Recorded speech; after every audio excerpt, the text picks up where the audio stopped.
Mr. Old Bunny. Mr. Bunny and Mr. Fox were like some children that I know, said Uncle Thomas, looking at the little boy who had come to hear another story. Both of them were always after one another. One day Mr. Bunny, Mr. Fox, Mr. Coon, Mr. Bear and a whole lot of them were clearing up a ground to plant new crop. The sun got hot.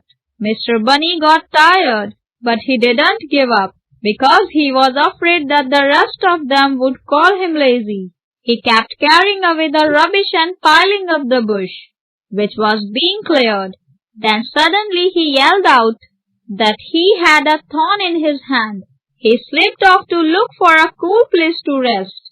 After a while he came across a well with 2 buckets hanging in it from a wheel on top. That looks cool, said Mr. Bunny.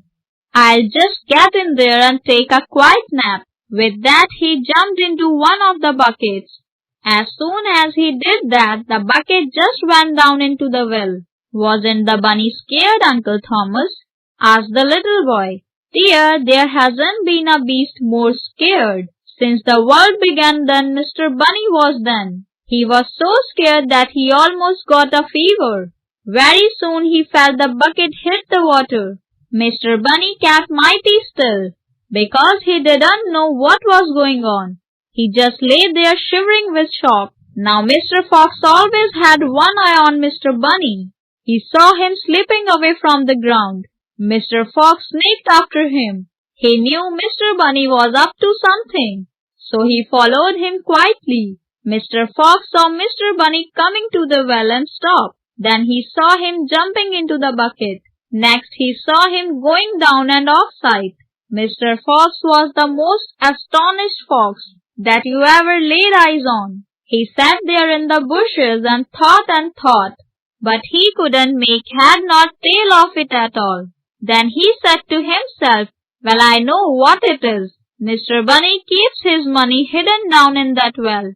If he hasn't done that, he has discovered a golden mine. And if it isn't that, I'm going to find out what it is. Mr. Fox crept up a little nearer the well and listened. He didn't hear any noise or cries from Mr. Bunny. He came close to the well and peeped down the well.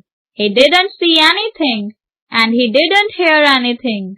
All this time Mr. Bunny was sitting quietly, scared out of his skin. He was afraid to move in case that the bucket tilted over. He didn't want to fall into the water.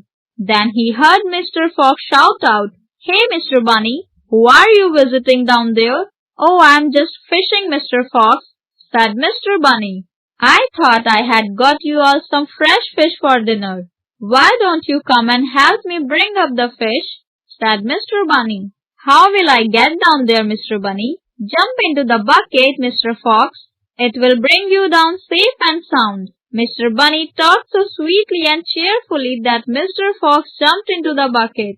As he went down into the well, his weight pulled Mr. Bunny up. When they passed one another halfway up or down, depending on how you looked at it, Mr. Bunny sang out, Goodbye, Mr. Fox, goodbye, Mr. Fox. This is the way the world goes around.